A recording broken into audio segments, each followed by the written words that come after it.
Magandang gabi po. Hindi lang po mga panghanda sa Noche Buena ang binabantayan kung magtataas ng presyo. Dahil may mga manufacturer na ng basic necessities ang humirit ng taas presyo ayon mismo sa DTI. Nakatutok si Von Aquino. Inuunti-unti na ni Mark Montenegro ang pamimili ng mga ihahanda para sa Noche Buena. Inaasahan na raw kasi niyang tataas pa ang presyo ng mga Noche Buena item pagpasok ng Disyembre. Minsan kasi mahaba pila pag yung pa-end na ng, kunyari, middle of the December or third week, medyo ano na siya. Maraming tao na namimili. So, habang maaga para makaiwas kami dun sa traffic din, syempre yung maraming yung siksikan din. Si Lourdes naman noong nakaraang linggo pa raw nakapamili ng mga pang Noche Buena. Wala pa mang Disyembre. Ramdam na raw niya ang mataas na presyo ng mga panghanda. Last week, yes. Oo, yung fruit cocktail at saka yung may spaghetti na rin. Nakita ko sa Facebook na magmamahal na nga. So, sabi ko buting bumili na earlier. Tsaka para walang hindi hassle. Kasi usually kapag December, ubos na yung stock. Kung ngayon pa lang ramdam na ng mga mamimili ang pagtaas sa presyo ng mga pang Noche Buena, sabi naman ng Philippine Amalgamated Supermarkets Association, depende pa rin daw sa demand kung tataas pa ang presyo ng mga item na yan sa Disyembre. It depends. Kapag last minute, biglang ang tao gusto pa rin maghanap ng hamon, queso bola, maaaring tumaas. Diba? Kasi last minute na naman. Kapag hindi nagka-surge in terms of demand, yun, medyo stable ang prices pala yun. Paano kaya sa mga pangunahing pangangailangan, lalo na pagkatapos ng Pasko? Sabi kasi ng Department of Trade and Industry, nakatanggap ng abiso ang kanilang Consumer Policy and Advocacy Bureau na magtataas ng presyo ang 15 manufacturer. Apektado ang 55 shelf-keeping units o SKU mula sa 218 items na kanilang minomonitor. Sa mga yan, 26 ay pagkain at 29 ang non-food. Hindi binanggit kung magkano ang taas presyo at kung kailan ipatutupad. Pero ayon sa DTI, dinahilan ng mga manufacturer ang pagtaas daw ng presyo ng imported at local raw materials, packaging materials at overhead charges. Para sa GMA Integrated News, Von Aquino, nakatutok, 24 oras. Kung ang petrolyo may inaasang rollback sa Martes, ang LPG naman po posibleng may taas presyo sa susunod na buwan. Ayon po yan kay Oil Industry Management Bureau Director Attorney Rino Abad sa panayam po ng Superradyo DZBB. Bagamat hindi pa siya makapagbigay ng estimate, sabi ni Abad, kadalasan daw ay tuwing Nobyembre at Disyembre tumataas ang presyo kasabay ng pagpapalago ng inventaryo ng ilang bumibili. Posible naman daw na bumaba ang presyo ng LPG sa unang 3 buwan ng susunod na taon dahil nagagamit na ang inimbak na LPG. Sa ngayon po, nasa 797 to 1,000 pesos ang presyo ng 11 kilogram na tangke ng LPG. November Tama po. talaga nagsimula yan hanggang December. Ito po yung 2 buwan talaga na nasa impact period ng ating inventory build-up para sa LPG. Ang comfortable talaga ako, January, February, March, ay medyo mag-i-ease out yan kasi yan po ay utilization period na. Sa ibang balita, meron na namang nakitang sawa sa syudad. Isang malaking sawa ang nahuli sa Cubao sa Quezon City pero takot pa rin ang mga residente dahil may isa pa raw gumagala na mas malaki. Nakatutok si Jonathan Andal. Mga residente mismo ang nakahuli sa ahas na ito kagabi sa Barangay San Martin de Porres sa Cubao, Quezon City. Binusalan agad ng masking tape ang sawa pero nang ilalagay na sa sako, biglang pumulupot ang sawa sa hita ni Jenry. Sanay na po kasi ako pag importante kasi nun yung ulo eh. Pag kulang ka sa persa, kung di ka marunong, tatalunin ka. Unang nakita ang sawa sa tapat ng bahay ni Kagawad Mercy. Pagbukas ko dito, ito yung buntot niya, naandun na yung ulo. Ganun kahaba siya. Nagsisigawan ang tao na nervous. Hindi ko alam kung saan nanggaling. Pero ang linis. Ang linis ng ahas. Iniisip namin baka bagong palit ng skin. Nadatnan namin sa barangay hall ang sawa. Ipinakita ito sa amin ng mga taga-barangay. Pero habang kinukunan ito ng aming team,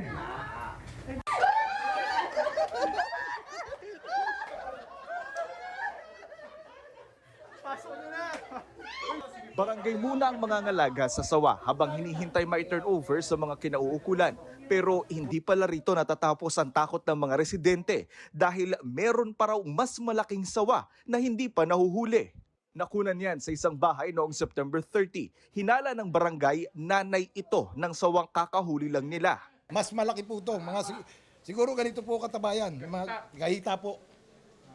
Kaya yun po yung inaabang-abangan namin. Kaya bumili kami nung yung pang nakita niyo po yung gano'n.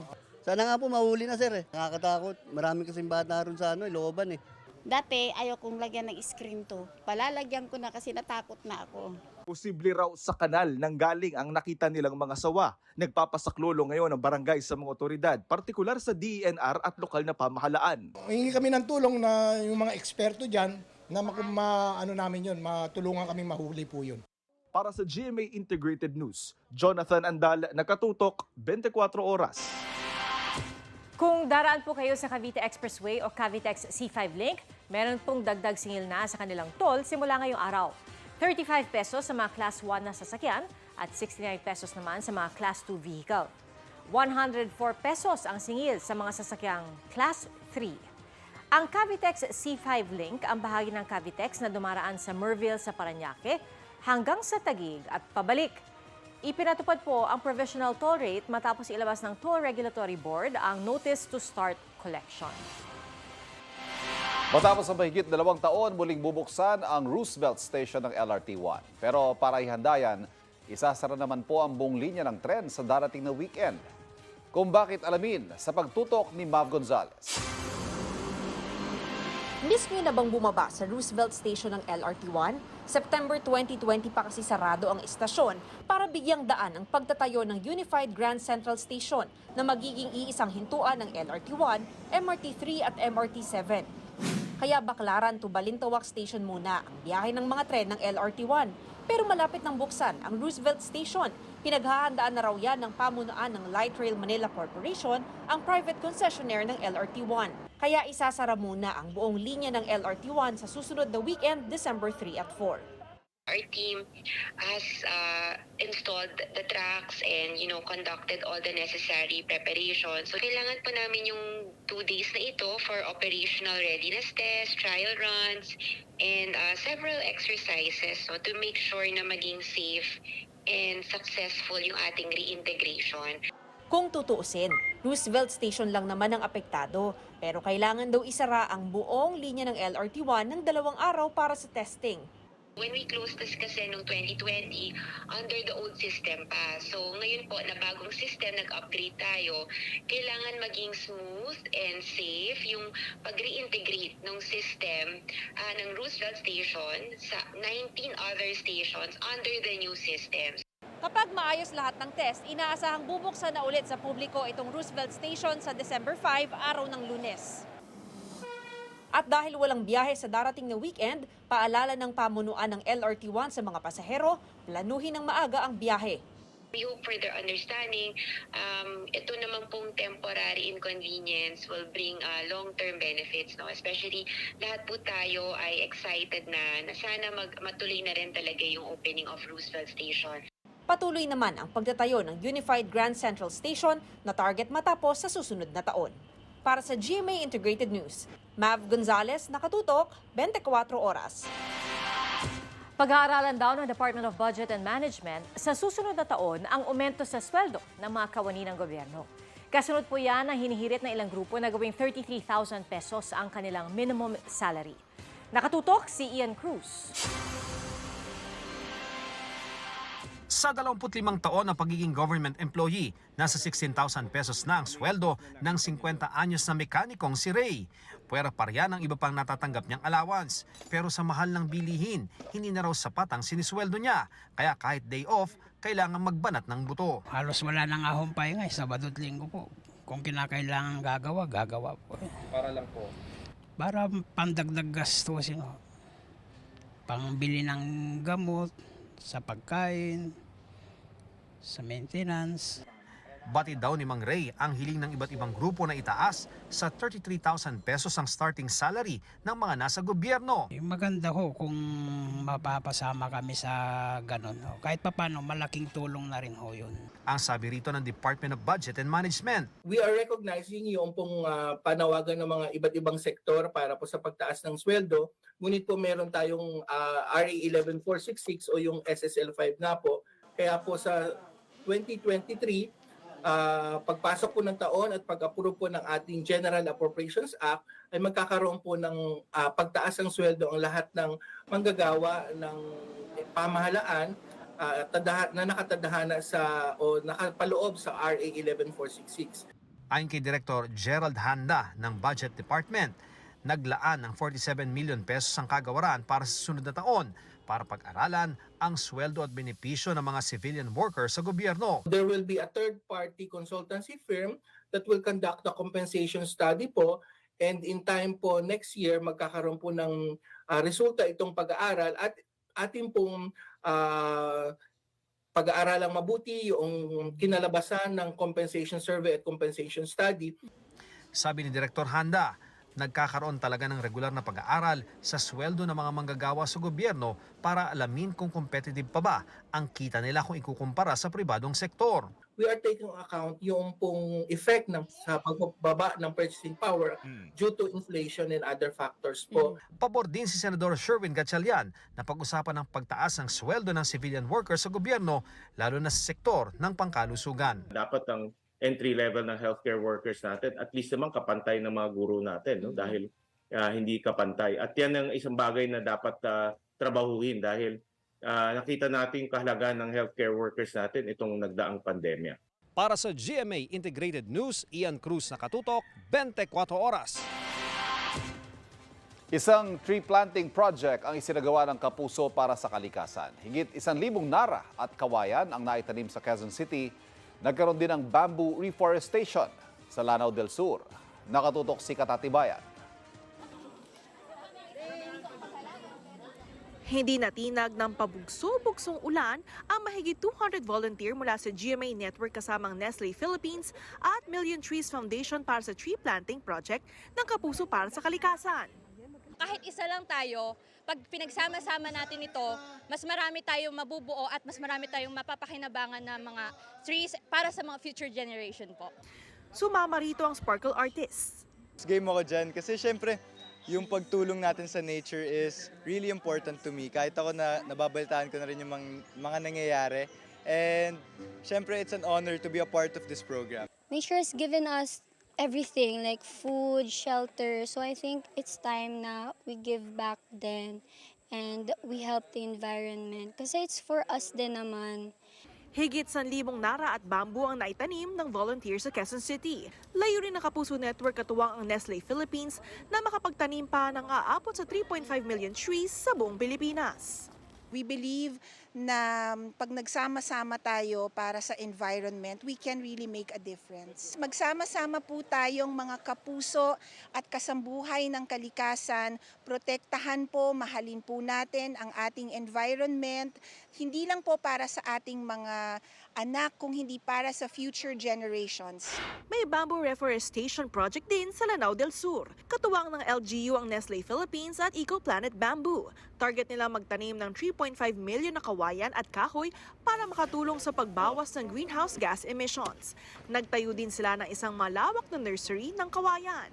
And so we'll be restoring the natural landscape from both the bamboo side as well as indigenous trees to help bring the forest back. Kahit daw sa ating mumunting paraan, maipapakita nating kaya nating pangalagaan ang kalikasan. Lagi kong ginagawa is, lagi ako nagbabaon ng mga water bottles and tumblers para at least hindi na ako gagamit ng mga plastic bottles, ganyan. And lagi kaming gumagamit ng mga reusable bags, katulad ng mga eco bags, ganyan. Hindi na kami nagpa-plastic eh. Sa pang-araw-araw nating buhay, marami tayong pwedeng maitulong eh. Yung tamang pagtatapon lamang ng basura, yung ating klase nga ng lifestyle, no, na hindi naman kailangan, wag gawin, wag bilhin, pagiging simple natin sa ating pamumuhay, ang pagkakaroon din ng kahit yung paggamit lamang ng mga eco bags sa ating pamimili, pag-avoid ng mga bagay na hindi naman makakatulong sa ating kapaligiran, yun ay mga maliliit na bagay na pwede nating gawin. Para sa GMA Integrated News, Katatibayan, nakatutok 24 oras. Tingnan nyo yung tubig, umaangat. Nagdulot ng takot sa mga nakakitang ipo-ipo water spout na yan sa dagat malapit sa Panglao Island sa Bohol. Nabuo ang ipo-ipo kaninang pasado alas 11 ng umaga, pero hindi naman yan tumama sa lupa. Nagtagal yan ng 2 minuto hanggang tuluyang nawala. Ayon sa Pag-asa, namumuo ang ipo-ipo kapag may thunderstorm. Ngayong magpapasko, maging maingat po sa mga bibilhing panregalo. Sa Taytay Rizal, bistado ang isang tindahan mga peking brand ng damit umano ang ibinebenta. Nakatutok si Katrina Son. Bumili ng damit ang isang lalaki sa stall na ito sa Taytay Rizal. Ang ibinayad, marked money pala. At pagkakuha ng tindera sa pera, agad nagpakilala ang pulis. Sa kahinuli ng mga otoridad ang mga tindera sa stall. Hindi na sila nakapalag. Kuha iyan noong November 24 sa tindahang matagal na raw minamanmanan dahil nagbebenta umano ng peking damit na ginaya sa isang local clothing brand.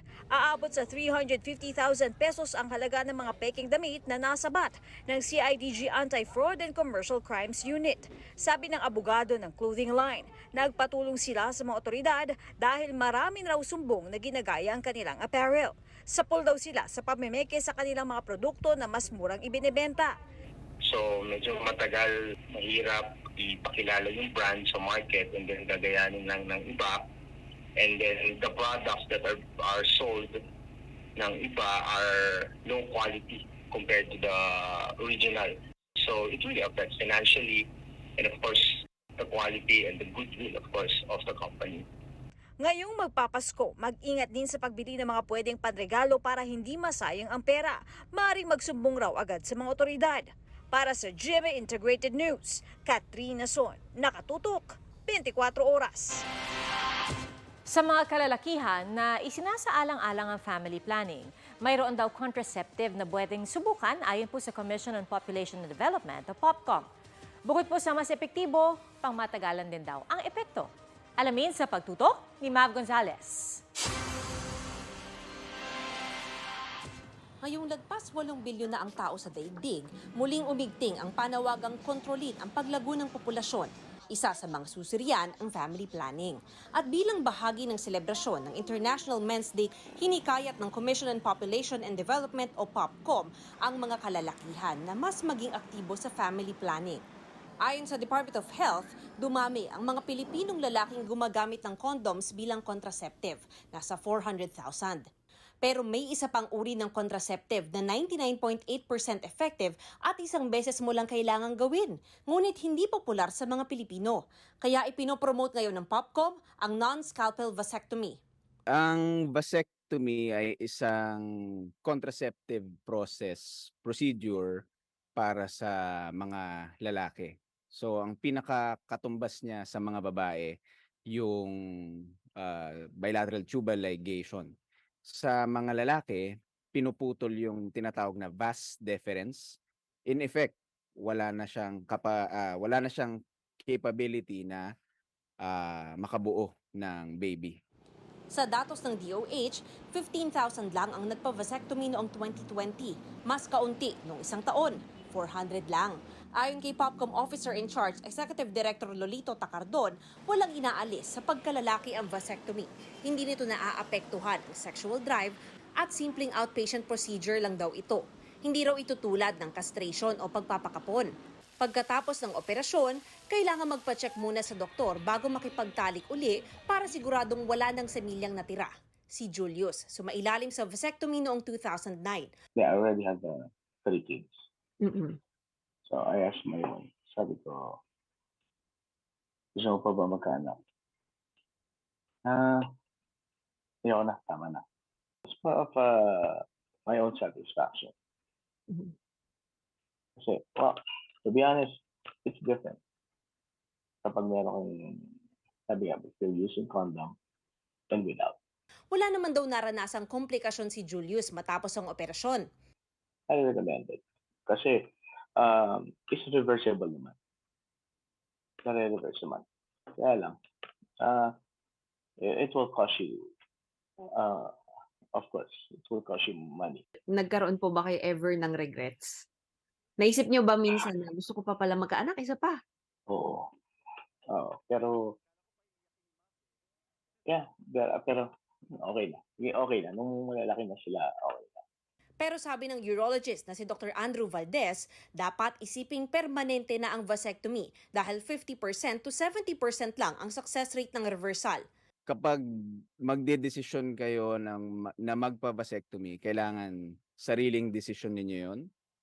Na-discuss ninyo with all parties involved. Ibig sabihin, kung meron kang partner in life, meron kang wife. Sa mga planong sumailalim sa vasectomy, maaaring kontakin ang Popcom NCR sa kanilang contact details at Facebook page. Para sa GMA Integrated News, Mav Gonzalez, nakatutok, 24 oras. Dalawang kapuso ang binigyang pakilala sa Man at His Best issue ng Esquire Philippines. Si Alden Richards ng Startup PH ang kinilala bilang Entertainer of the Year. Tinawag din ng Men's Magazine si Alden na multi-hyphenate celebrity para sa pagiging award-winning actor, businessman at bankable endorser.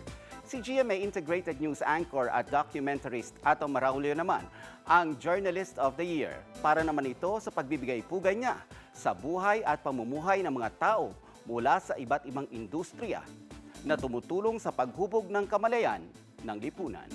Pinakabanal na simbolo ng Pasko ang Belen. At sa isang lugar sa Marikina, hindi lang isang Belen, kundi mahigit 800. Sa dami ginawa na ito ng museum. Pasyalan yan sa pagtutok ni Cedric Castillo. Belen here, Belen there, Belen halos everywhere. Matapos ang halos 3 taon, muling bibida, magpapasaya at magbibigay inspirasyon ang mga Belen sa museum na ito sa Marikina. Pero kung noong bago mag-pandemic, lampas 300 set ng mga Belen ang nakadisplay, ngayon halos na triple na ito. Nag-start siya mag-collect si Gigi Carlos, private collection niya to, noong 1952. So isang Belen lang yon. More than 800 na siya. So ano rin siya, yung made, merong ceramic, merong clay, merong corn husk, merong native, merong knitted. So iba't ibang ano rin siya, materials. At going international din ang mga koleksyon mula Africa, Russia, iba't ibang dako ng Europa at Amerika at sa mismong lugar kung saan ipinanganak ang sanggol na si Jesus. Pero lahat daw ito nagsimula sa Belen na ito na nabili sa Maynila, 70 taon na ang nakakalipas. Usually pag Pasko, si Santa ang nasa utak natin. Ngayon, with this collection, with this Belen Museum, makikita natin yung si Jesus Christ. Yung pagiging humble niya. Kanina, formal nang binuksan sa publiko ang Belen Museum. My mom has always been, she always loved the Belen. It was a symbol of Christmas. Masyado ng madaming Belen, di nakasya sa bahay. Sa opening day, buena mano ang magkapatid na Max at Rain. Ano itsura ni Baby Jesus? Cute po. Ano ba ang naiisip mo pag nakikita mo si Baby Jesus? Happy po. Meron ka ba nakitang favorite mo dito? Opo. Anong nakita mo? Yung painting po. Akala ko maliit lang na exhibit. Nakakamangha naman, ang dami. Bukas ang museum tuwing Biyernes hanggang Linggo at may bonus pa dahil kahit pagkatapos ng Pasko, bubuksan pa rin ito sa publiko. Para sa GMA Integrated News, Cedric Castillo, nakatutok, 24 oras. Sa ngalan po ng mga pug, binuksan ang isang kakaibang cafe sa London. Mga pug kasi ang bida sa Kappa Pug Cafe na yan. Mga rescue pug sila na ready at available na makipag-cuddle at makipaglaro sa mga bibisita. Layon po ng cafe na makalikom ng pondo para sa the National Pug Protection Trust. Enjoy naman ang mga customer lalo't nakakapagbigay rin ito ng therapeutic experience. Literal na ang chill ng Kapaskuhan sa summer capital ng bansa. Ngayong araw po bumaba sa 13.4 degrees Celsius ang temperatura sa Baguio City at Benguet. Naitalayan sa Agro-Meteorological Station sa Benguet State University. At ngayong wala ng isang buwan ay Pasko na. Dagsa mga turista sa iba't ibang pasyalan sa summer capital para i-enjoy ang lamig ng panahon habang nagsa-sightseeing kasama mga mahal sa buhay.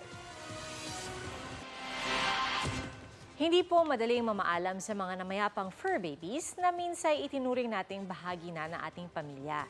Pero meron pong proseso kung saan pwedeng ipreserba ang kanilang katawan para mapanatili ang kanilang alaala. Yan ang tinutukan ni Katrina Son. Malambing, mabait, at laging gustong may kayakap. Ganito raw ang exotic American bully na si Prada. Kaya naman, paborito siya ng pamilya Cruz. Pero isang araw, bigla itong nawalan ng ganang kumain. Hanggang sa tuluyan ng bawian ng buhay si Prada dahil hindi na nakayanan ang parasite sa dugo nito. Process na parang sudden. Nandun na siya sa stage na yun. Critical na. Pahabulin mo na, yung dog na sobrang masaya kasi nakakapon, biglang nasa critical stage na that time. Masakit kasi nung time na, lalo siya, mahagulgul na siya nung time na nag-message yung vet na kailangan na i-revive. Kaya naisipan nilang ipa-taxidermy o ipa-preserve ang katawan ni Prada. Makalipas ang 6 na buwan, naibalik na sa pamilya Cruz ang taxidermized na katawan ni Prada. Ito siya ngayon, kasama namin, andyan siya forever. Saya, tsaka lungkot. Kasi magpa-flashback sa yung time na buhay siya eh. Masigla, malambing. Then ngayon siya, ayan na, hindi na gumagalaw. The same time, masaya kasi nakasama pa rin namin siya ulit. Sabi ng isang taxidermist, hunters o mga ngaso ang karaniwang gumagamit ng prosesong ito dati. Pero ngayon, pati fur parents, pinapapreserba na rin ang katawan ng kanilang mga alaga na pamilya na nila kung ituring. Sa unang tingin, aakalain mong buhay pa sila.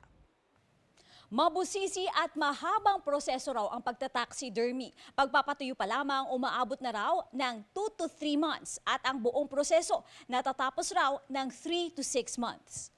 Sumasalang din ito sa pining para makuha ang saktong anyo ng hayop at painting o finishing para mas magbukang buhay ang mga ito. Nagkakalaga ng 5,000 pesos to 100,000 pesos ang taxidermy. Depende sa laki ng alagang hayop. Bawal itong mabasa at mabagsak. Dahan-dahan din ang pagpupunas para di amagin. Sulit naman daw ito dahil kaya nitong umabot ng 100 taon. Hindi naman kaya bayaran ng pera yung happiness na ibinabalik din nila sa amin every time nakikita namin na nakangiti po sila pagka binalik na po namin yung pet nila. Sana raw ay sa pamamagitan nito maibsan ang kalungkutang nararamdaman ng mga nawalan ng mahal nilang mga alaga habang sinasariwa rin ang mga masasayang alaala. Para sa GMA Integrated News, Katrina Son, nakatutok 24 oras.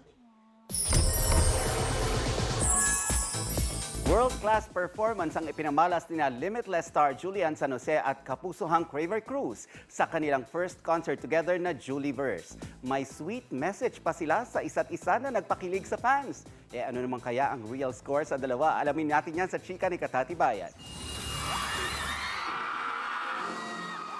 Opening number pala ang bigay todo na sina Julian San Jose at Craver Cruz. Nangharana rin sila sa kanilang duets at paggitara. Pero ang talagang nagpakilig sa lahat, I love you. I love you so much. Gusto mo sabihin?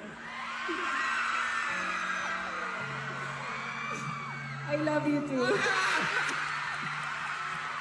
may solo performances din ang dalawa.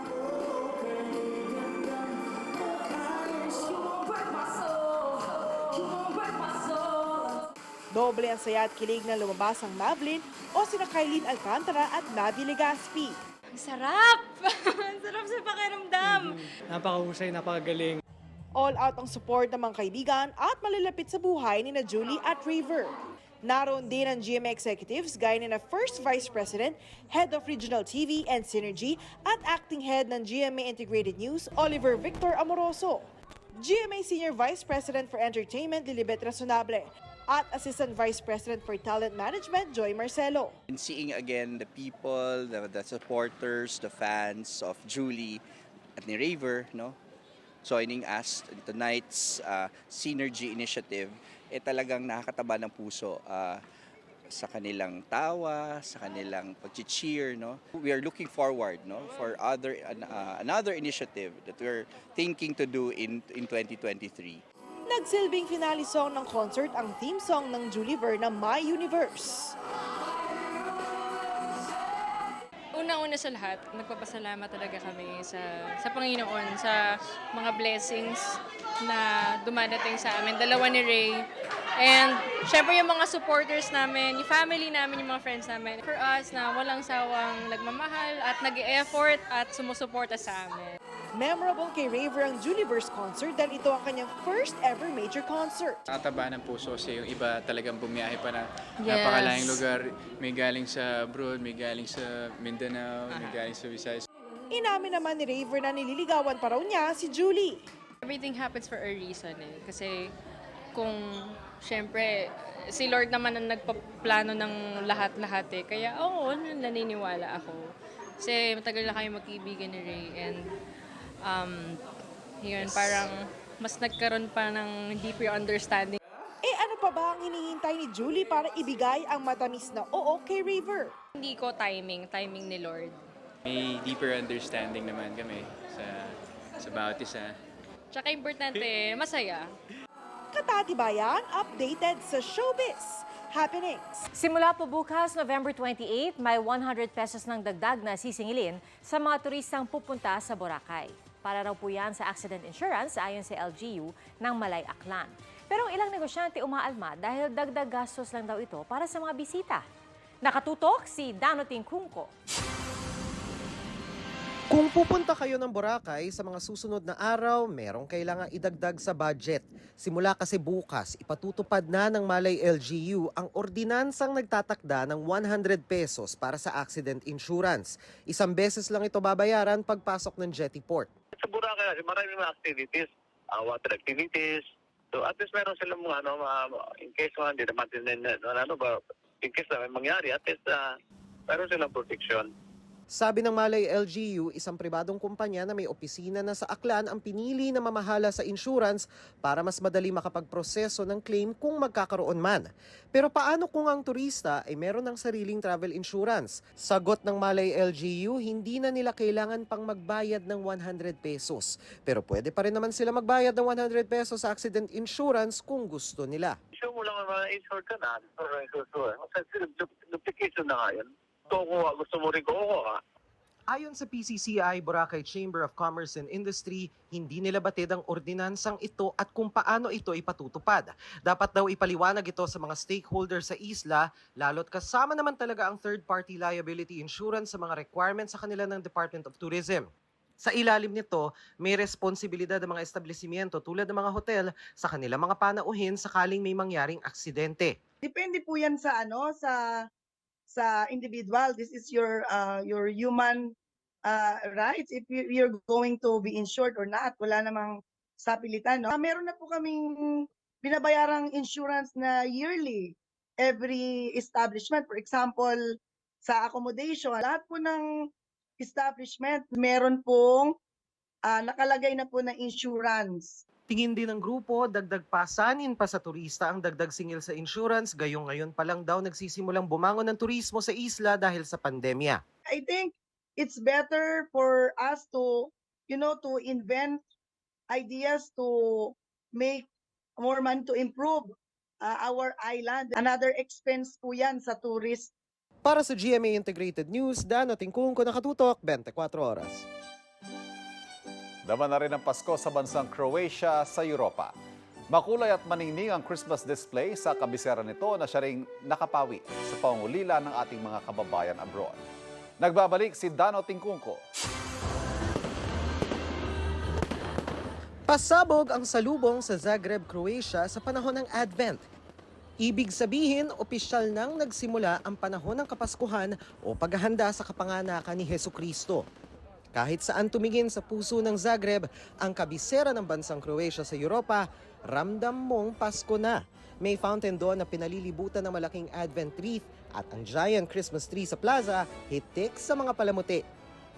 Kaya ang ilang Pinoy na naninirahan sa Croatia enjoy sa nagniningning na Christmas display. Ang mag-asawang OFW na sina Cypress at Brex Martinez bumiyahe pa raw ng 11 oras para matunghayan ang pagsisimula ng Advent. Malaking bagay din daw ito lalo't malayo sila sa kanilang pamilya ngayong Kapaskuhan. Sobrang overwhelming at saka napaka-city vibe, especially the fireworks display kanina. Now homesick pero we are getting in touch every day sa family namin na nasa Pilipinas. Tila dream come true naman daw para sa ilan na makakita ng mala Christmas Wonderland. Ano mo yung dream mo yung bata ka pa makaranas ka ng ganito winter, yung doing ganito. So yun, masaya. Para sa GMA Integrated News, Dano Tingkungko, nakatutok 24 oras. Cute and colorful ang 7th birthday party ni Sia Dantes. Mula sa kanyang cake, pati na ang venue na palamutian ng mga standee ng Care Bears character. Ayon kay Mami Yan, favorite ni Zia ang rainbows and bears na swak ang Care Bears team party. Very pretty ang birthday girl in her pink dress. Nabakas din ang saya na makasama ang mga kaibigan at kaklase. May sweet moments din siya with Mami Yan at baby brother Sixto. Si Daddy Dong naman may sweet song number naman habang kalong ang kanyang unika iha. May celebration ulit si Sia ngayong araw kasama naman ang relatives ng Dantes family. Blackpink and Selena Gomez together in one photo at last. Sa kanyang Instagram, ibinahagi ni Selena ang pictures niya kasama sina Jennie, Jisoo, Lisa, Rosé with the caption, "Self-Pink Chillin'." Meron itong mahigit 4 million likes. Nasa Amerika kamakailan ng Blackpink para sa kanilang Born Pink World Tour. 2020 nang mag-collaborate ang Blackpink at si Selena para sa kantang Ice Cream. Na ang music video ay umabot na ng 799 million views. And that's my chika this weekend. Ako po si Nelson Canlas. Pia, Ivan? Thank you, Nelson. Maraming salamat, Nelson. At yan po ang mga balitang ating tinutukan ngayong weekend, mga kapuso. 28 araw na lang, Pasko na. Mula sa tahanan ng katotohanan, ako po si Pia Arcangel. Ako po si Ivan Mayrina. Ito ang GMA, walang kinikilingan, walang pinoprotektahan. Walang kasinungalingan, serbisyong totoo lamang. At dahil di natutulog ang balita, Nakatutok kami, 24 oras. magandang balita mga kapuso, kahit ano pa man ang oras, mapapanood ang 24 oras weekend at iba pang newscast sa youtube.com/GMA News. I-click lamang ang subscribe button. Sa mga kapuso abroad, maaari po kaming masubaybayan sa GMA Pinoy TV at www.gmanews.tv.